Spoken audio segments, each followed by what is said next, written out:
ജീവിതത്തിലെ ഏറ്റവും കോംപ്ലക്സ് ആയിട്ടുള്ളൊരു സിറ്റുവേഷനാണ് യുദ്ധം. ആ കോംപ്ലക്സ് ആയിട്ടുള്ള സിറ്റുവേഷനിൽ ഒരാൾ തളരുമ്പോൾ അവിടെ വെച്ചാണ് ഭഗവത്ഗീത ഉപദേശിക്കുന്നത്. അപ്പോൾ ആ കർമ്മത്തിൽ മാത്രം നമ്മൾ അത് 100% നമ്മൾ നമ്മുടെ എല്ലാ ആത്മാർത്ഥതയോടും ചെയ്യുക. കൃഷ്ണൻ്റെ രൂപത്തിൽ വന്ന് പറയുന്നു എന്ന് മനസ്സിലാക്കിയാൽ മതി. അങ്ങനെ മനസ്സിലാക്കുമ്പം ഈ കൺഫ്യൂഷൻ അവിടെ ഇല്ലാതാവും. അഹമാത്മാ ഗുഡാകേശ സർവഭൂതാശയസ്ഥിത അഹമാദിശ്ച മധ്യം ച ഭൂതാനാം അന്തമേവ ച. ഞാനാണ് എല്ലാവരുടെയും ഉള്ളിൽ സ്ഥിതി ചെയ്യുന്നത് എന്ന് പറഞ്ഞു കഴിഞ്ഞാൽ എല്ലാവരുടെ ഉള്ളിൽ ഓടക്കുഴൽ വിളിക്കുന്ന കിരീടം വെച്ച കൃഷ്ണനാണെന്നാണോ? അല്ല. ആ ജീവൻ, ആ ആത്മാവ്, ആ ബ്രഹ്മം, ആ ബ്രഹ്മത്തിന് നാമവും രൂപവും ഇല്ല. പിന്നെ എങ്ങനെ അത് സംസാരിക്കും? അപ്പോൾ അതിനെ സംസാരിപ്പിക്കുകയാണ്.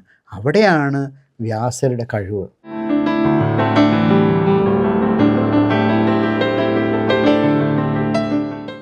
സർ, നമുക്ക് ക്രിസ്ത്യൻസിന് ബൈബിളുണ്ട്, മുസ്ലിംസിന് ഖുറാനുണ്ട് എന്ന് പറഞ്ഞ പോലെ നമ്മൾ ഹിന്ദുയിസത്തിൻ്റെ ഒരടിസ്ഥാന ഗ്രന്ഥമാണോ ഭഗവത്ഗീത, അല്ലെങ്കിൽ അങ്ങനെ കരുതാമോ? ഒറ്റവാക്കിൽ ഉത്തരം പറയുകയാണെങ്കിൽ അടിസ്ഥാന ഗ്രന്ഥമായിട്ട് കരുതാവുന്നതാണ്. കാരണം ഞാൻ നേരത്തെ പറഞ്ഞ പോലെ സർവ്വവേദാർത്ഥ സാരസംഗ്രഹമാണ് ഭഗവത്ഗീത. ക്യാപ്സ്യൂൾ ഫോമിൽ നമുക്ക് തരുന്ന ഒരു ഗ്രന്ഥമാണ്. അപ്പോൾ എന്തുകൊണ്ടും അത് അടിസ്ഥാന ഗ്രന്ഥമായിട്ട് കണക്കാക്കാം. അത് ഹിന്ദുയിസത്തിന് മാത്രമല്ല, മാനവരാശിക്ക് മുഴുവൻ അടിസ്ഥാന ഗ്രന്ഥമായിട്ട് കണക്കാക്കാവുന്ന ഒരു ഗ്രന്ഥമാണ് ഭഗവത്ഗീത. കാരണം എന്താണ്? തളർന്ന ഒരാളെ ഉയർത്തെഴുന്നേൽപ്പിക്കുന്നതാണ്, അല്ലേ? ഉദ്ധരേത് ആത്മനാത്മാനം. ആ ഉദ്ധരിപ്പിക്കുന്ന, ഉയർത്തുന്ന ഒരു ഗ്രന്ഥമാണ്. അതുകൊണ്ട് ഇത് ഹിന്ദുക്കൾക്ക് മാത്രമല്ല, ഏതൊരാൾക്കും ജീവിതത്തിൽ രക്ഷപ്പെടണം എന്ന് കരുതുന്ന, ആഗ്രഹിക്കുന്ന ഏതൊരുവനും ഭഗവത്ഗീത അടിസ്ഥാന ഗ്രന്ഥം തന്നെ ആക്കാവുന്നതാണ്. അപ്പോൾ അങ്ങനെ ഇരിക്കുമ്പോൾ നമുക്കറിയാം, നമുക്ക് രാമായണമുണ്ട്, മഹാഭാരതമുണ്ട്, അതിൻ്റെ കൂടെ തന്നെയാണ് നമ്മുടെ ഭഗവത്ഗീത വരുന്നത്. അപ്പോൾ ഇത്രയും ഗ്രന്ഥങ്ങളിൽ എന്തുകൊണ്ട് ഭഗവത്ഗീത, അല്ലെങ്കിൽ ഭഗവത്ഗീത ആണോ ഇതിൽ മുന്നിൽ നിൽക്കുന്നത്? അതിൻ്റെ ഒരു സെപ്പറേഷൻ. ഭഗവത്ഗീത ഇത്രയും പ്രാധാന്യം അർഹിക്കാൻ കാരണം ജീവിതത്തിലെ ഏറ്റവും കോംപ്ലക്സ് ആയിട്ടുള്ളൊരു സിറ്റുവേഷനാണ് യുദ്ധം. ആ കോംപ്ലക്സ് ആയിട്ടുള്ള സിറ്റുവേഷനിൽ ഒരാൾ തളരുമ്പോൾ അവിടെ വെച്ചാണ് ഭഗവത്ഗീത ഉപദേശിക്കുന്നത്. ആ കോംപ്ലക്സ് ആയ സിറ്റുവേഷനിൽ അയാളെ മോട്ടിവേറ്റ് ചെയ്ത്, അയാൾക്ക് എനർജി കൊടുത്ത്, അയാളെ ഉയർത്തി, അയാളെ ആ കർമ്മം, യുദ്ധം എന്നുള്ള ആ കർമ്മം ചെയ്യാൻ വേണ്ടി പ്രാപ്തമാക്കിയ ഒരു ഗ്രന്ഥമാണെങ്കിൽ അതിനേക്കാളും താഴെയുള്ള മറ്റു കാര്യങ്ങൾക്ക് ഇതെന്തുകൊണ്ട് അപ്ലൈ ചെയ്തുകൂടാ? ഏറ്റവും ടോപ്പ് ലെവലിൽ ഇത് അപ്ലൈ ചെയ്യാൻ പറ്റുന്നുണ്ടെങ്കിൽ സ്വാഭാവികമായിട്ട് പിന്നെ മറ്റു കാര്യങ്ങളെക്കുറിച്ച് നമ്മൾ പറയേണ്ട കാര്യമില്ല, അവിടേക്ക് ഇത് അപ്ലിക്കബിളാണ്.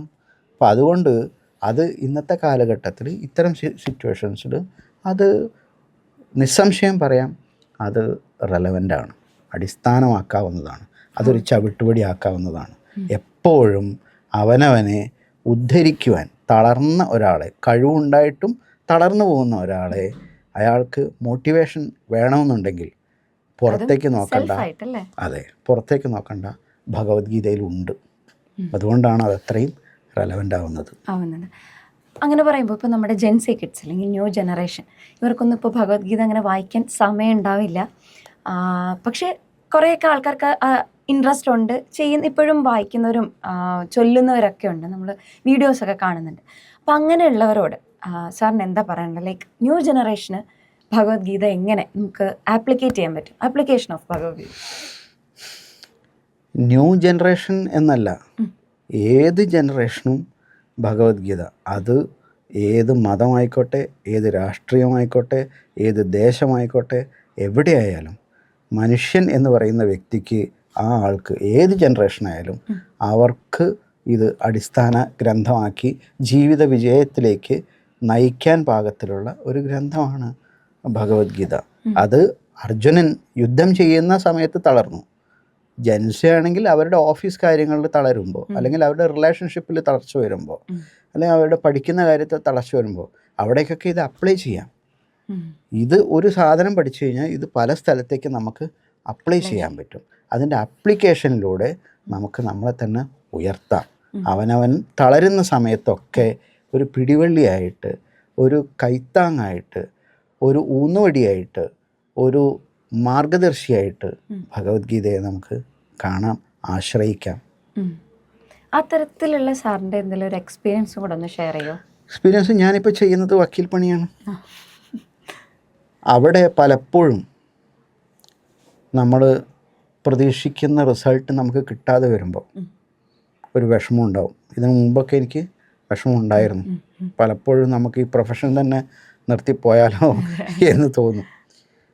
പക്ഷെ അവിടെ പോകെ പോകെ എനിക്ക് ഈ പ്രൊഫഷനിൽ നിർത്തിപ്പോകേണ്ടതില്ല, ഇതൊക്കെ all these are part of the game എന്നുള്ളത് എനിക്കൊരു തിരിച്ചറിവ് തന്നത് ഭഗവത്ഗീതയാണ്. അവിടെ ഭഗവത്ഗീതയിലെ ആ ഒരു ശ്ലോകമാണ്, നമുക്ക് കർമ്മത്തിൽ മാത്രമേ ഇത് എക്സ്പെക്ടേഷൻസ് കുറച്ചു. അതെ അതെ അതെ. അപ്പോൾ ആ കർമ്മത്തിൽ മാത്രം നമ്മൾ അത് 100% നമ്മൾ നമ്മുടെ എല്ലാ ആത്മാർത്ഥതയോടും ചെയ്യുക. യത് കരോഷി യത് അശ്നാസി യത് ജുഹോഷി ദദാസി യത് യത് തപസ്യസി കൗന്ദയ തത് കുരുഷ്വ മതർപ്പണം. ഓരോ കക്ഷിയും നമ്മുടെ മുന്നിലേക്ക് വരുന്നത് ഈശ്വരൻ നമ്മുടെ മുന്നിലേക്ക് അയക്കുന്നതാണ്.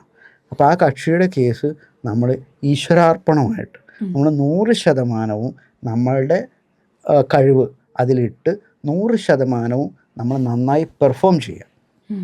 ബാക്കി റിസൾട്ട് തരുന്നത് അത് നമ്മുടെ കയ്യിലല്ല. അപ്പം നമുക്ക് ആ കർമ്മത്തിൽ ഉള്ളൂ നിയന്ത്രണം. ആ കർമ്മം നമ്മൾ 100% നന്നായി ചെയ്യുക. ബാക്കി ജഡ്ജ്മെൻറ്റ് എഴുതേണ്ടത് നമ്മളല്ല.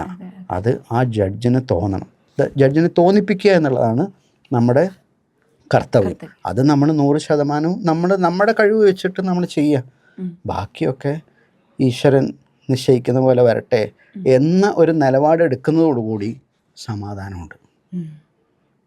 അതാണ് എനിക്ക് ഈ ഭഗവത്ഗീത, ഞാൻ ആ രീതിയിലാണ് എൻ്റെ ഈ പ്രൊഫഷനിൽ അപ്ലൈ ചെയ്തിട്ടുള്ളത്. സർ, ഇപ്പോൾ ഇത് പറഞ്ഞപ്പോഴാണ് നമ്മുടെ ഭഗവത്ഗീതയിൽ കൃഷ്ണനും അർജുനനും തമ്മിലുള്ള ഒരു സംവാദമാണല്ലോ. അപ്പം നമ്മുടെ ത്രൂ ഔട്ട് ഇത് പോകുന്ന സമയത്ത് ഭഗവാൻ വാച എന്നാണ് പറയുന്നത്. അതായത് ഇത് വായിക്കുന്ന ഒരു പ്രേക്ഷകനെ സംബന്ധിച്ച് അല്ലെങ്കിൽ വായനക്കാരനെ സംബന്ധിച്ച് കൃഷ്ണനാണ് അൾട്ടിമേറ്റ് എന്ന് തോന്നിക്കുന്നുണ്ട്. ശരിക്കും അങ്ങനെയാണോ? അത് ഭഗവത്ഗീത മുഴുവൻ വായിക്കുമ്പോൾ നമുക്ക് മനസ്സിലാവും കൃഷ്ണൻ അല്ല അൾട്ടിമേറ്റ് എന്നുള്ളത്. നമ്മളുടെ ഹിന്ദു കൺസെപ്റ്റ് അനുസരിച്ച് ഈശ്വരൻ വേറെ, ഈശ്വര സൃഷ്ടി വേറെ എന്നില്ല. ഈശാവാസ്യം ഇദം സർവം, ഇവിടെ ഈശ്വരൻ മാത്രമേ ഉള്ളൂ. വിഭൂതി യോഗമുണ്ട് ഭഗവത്ഗീതയിൽ. ഈ കാണുന്നതൊക്കെ എൻ്റെ വിഭൂതിയാണ് എന്ന് ഭഗവാൻ കൃഷ്ണൻ പറയുന്നുണ്ട്. ഇവിടെ ഈ അൾട്ടിമേറ്റ് ട്രൂത്ത് എന്ന് പറഞ്ഞാൽ ബ്രഹ്മം, ആത്മാവ്, അതിന് നാമമില്ല, രൂപമില്ല. നാമവും രൂപവുമില്ല. അതിനെ അത് എന്നൊക്കെയാണ് പറയുന്നത്, അല്ലേ? അദ്ദേഹം എന്നല്ല പറയുന്നത്. ബ്രഹ്മത്തിന് അത് തത്വമസി, തത്, അല്ലേ? അപ്പം അതിനെ ഈ അനുവാചകർക്ക് മനസ്സിലാക്കാൻ വേണ്ടി ഒരു രൂപം കൽപ്പിക്കുകയാണ് കൃഷ്ണൻ എന്ന്. നാമവും രൂപവും ഇല്ലാത്ത ആ സത്യത്തെ ഒരു രൂപം കൽപ്പിക്കുകയാണ് കൃഷ്ണൻ എന്ന രൂപത്തിലൂടെ. എന്നിട്ട് കൃഷ്ണനെ കൊണ്ട് പറയിപ്പിക്കുകയാണ്. അപ്പം കൃഷ്ണനെ ഒരു കഥാപാത്രമായിട്ട് കണക്കാക്കിയാൽ മതി. ആ അൾട്ടിമേറ്റ് ട്രൂത്ത് കൃഷ്ണൻ്റെ രൂപത്തിൽ വന്ന് പറയുന്നു എന്ന് മനസ്സിലാക്കിയാൽ മതി. അങ്ങനെ മനസ്സിലാക്കുമ്പം ഈ കൺഫ്യൂഷൻ അവിടെ ഇല്ലാതാവും. അഹമാത്മാ ഗുഡാകേശ സർവഭൂതാശയസ്ഥിത അഹമാദിശ്ച മധ്യം ച ഭൂതാനാം അന്തമേവച്ച. ഞാനാണ് എല്ലാവരുടെയും ഉള്ളിൽ സ്ഥിതി ചെയ്യുന്നത് എന്ന് പറഞ്ഞു കഴിഞ്ഞാൽ എല്ലാവരുടെ ഉള്ളിൽ ഓടക്കുഴൽ വിളിക്കുന്ന കിരീടം വെച്ച കൃഷ്ണനാണെന്നാണോ? അല്ല. ആ ജീവൻ, ആ ആത്മാവ്, ആ ബ്രഹ്മം, ആ ബ്രഹ്മത്തിന് നാമവും രൂപവും ഇല്ല. പിന്നെ എങ്ങനെ അത് സംസാരിക്കും? അപ്പോൾ അതിനെ സംസാരിപ്പിക്കുകയാണ്. അവിടെയാണ് വ്യാസരുടെ കഴിവ്. നാമവും രൂപവും ഇല്ലാത്ത ആ സത്യത്തിന് ഒരു രൂപം കൽപ്പിച്ചു കൃഷ്ണനായിട്ട്. എന്നിട്ട് ആ കൃഷ്ണനിലൂടെ സംസാരിച്ചു. ഇതിൻ്റെ മനോഹാരിത അവിടെയാണ് വരുന്നത്.